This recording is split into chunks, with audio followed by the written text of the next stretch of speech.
Well, this is a cautionary tale about about how you should never treat you should never trust authorities, experts, academics, PhDs that have British accents and talk like they think they fucking know everything.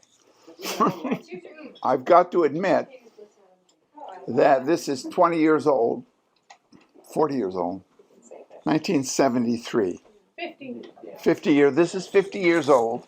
So maybe academically it's dated and he couldn't get away with it today. But the fact is, all the reviews that you read, basically this is a series that he did called The Ascent of Man. And he also was the producer of Carl Sagan's whole thing. He did that after this. But this basically is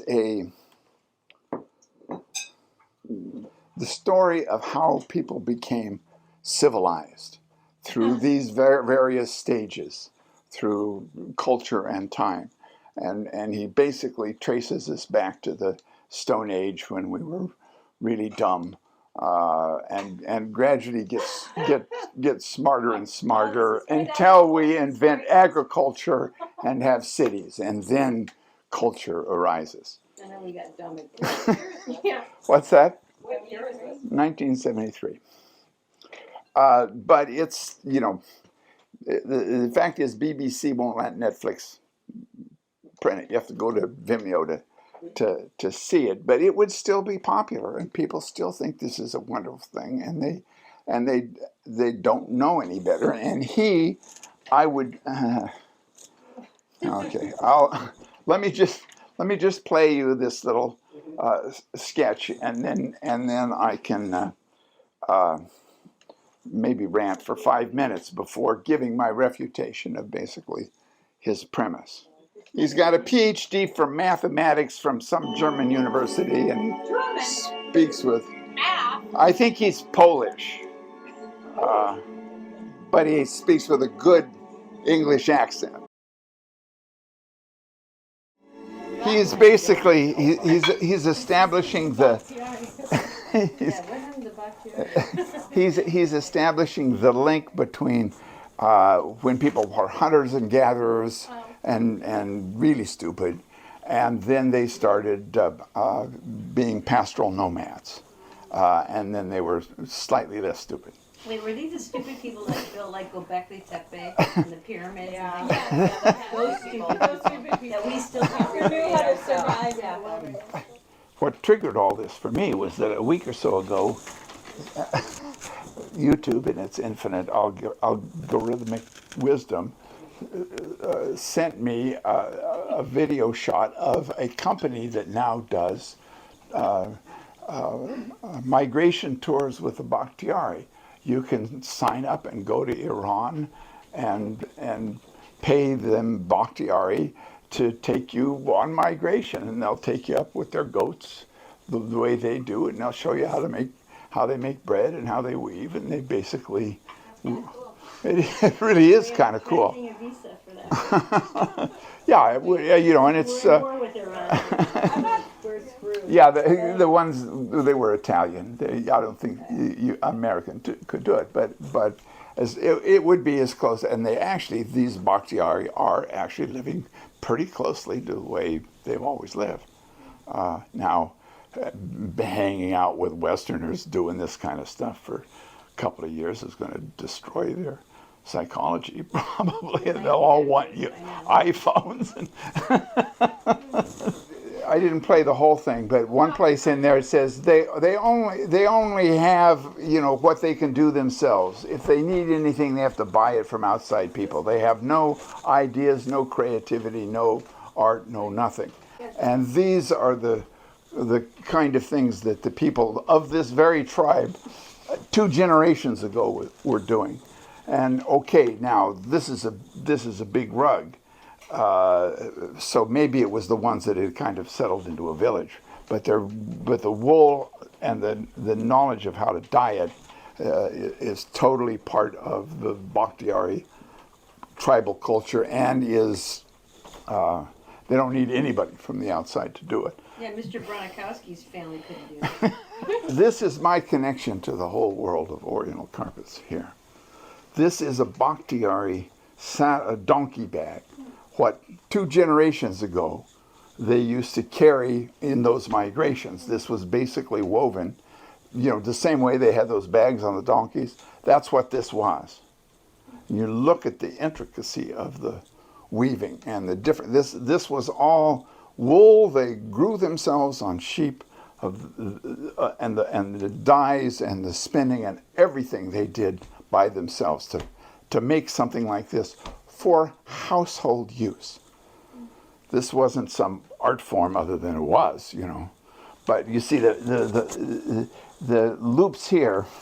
Well, I've got one.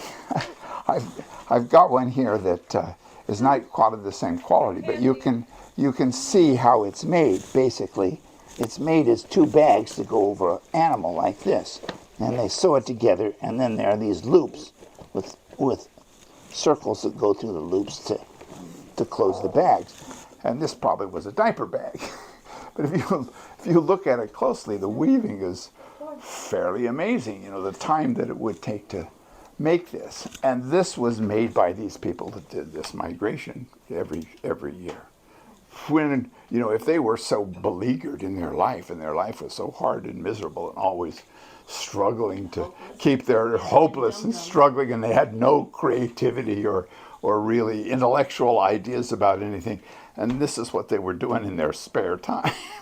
And there's probably codes, right, in that? Or there's a story in them.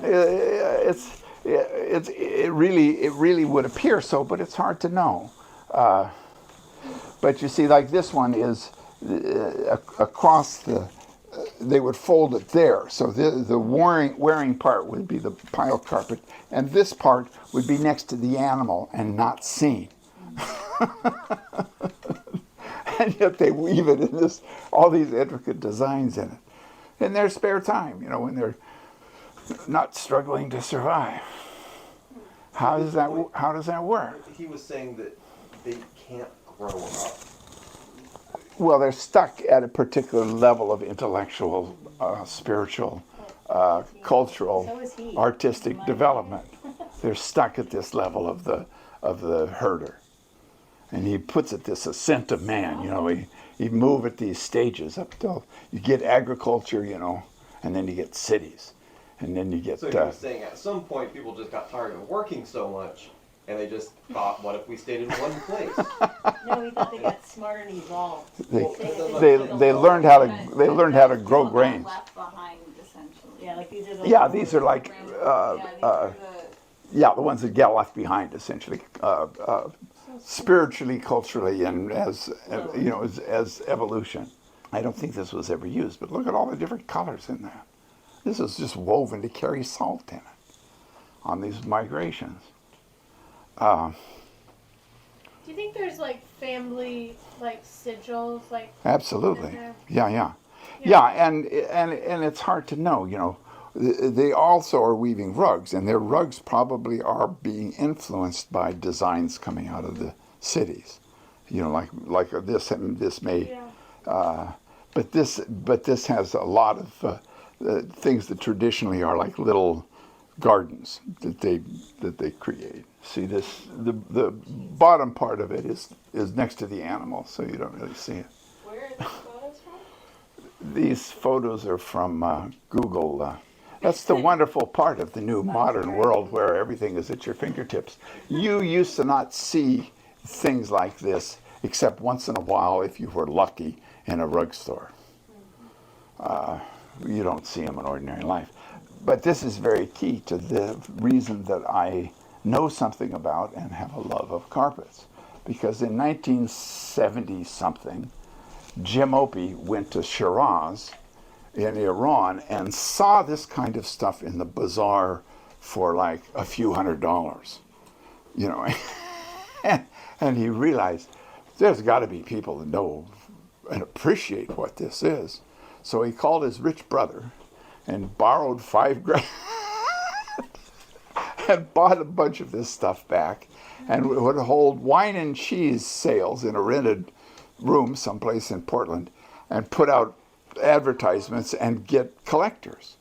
Then there are people who collect this kind, even back then, mostly old pot dealers, who really appreciated this kind of design work.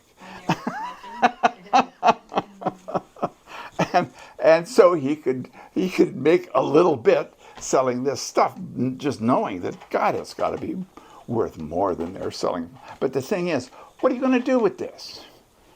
What are you going to do with a double bag like this? Yeah, that's a thing. It's Put it on a small table. The textiles you can do a lot of stuff. now last week, Krista mentioned that something in these carpets reminded her of bronzes. And so I went back to Opie's book. Opie then wrote a book on tribal rugs, and one of his pet theories are that Luristan, very, very old culture, going back to 600-700 BC when they were making these bronzes, these patterns carry through into their carpets. So on the left is a Luristan bronze that he bought. It's like 800 BC. I think he said, 8,000. He used a lot of money for these bronzes from the same part of the world that these people still live in. And on the right is designs from these kind of bags that are replicated in their carpets. Persian too, or no? They're Persian. Kind of has some Sanshin type design in it. Yeah, the eyes. The eyes. A little bit like. Well, Oh, look at that. that's what I thought. I bet maybe that's what Krista was thinking of. Well, and it also reminds me of, that's like, Ling, the character, Sharon's character Ling. No, for- For magic. Numinous. that one, and then the two lines and the pole in between, and like the tree of life. Like, Yeah. There's a lot of similar stuff there. So anyway, this is the people who wove those bags, same people that wove a carpet like this using these same designs. This is by these ignorant savages that just have no heads at all. They're just the only thing they think about is keeping their animals alive. The savages, the colonial guy comes in, he's like, they're savages.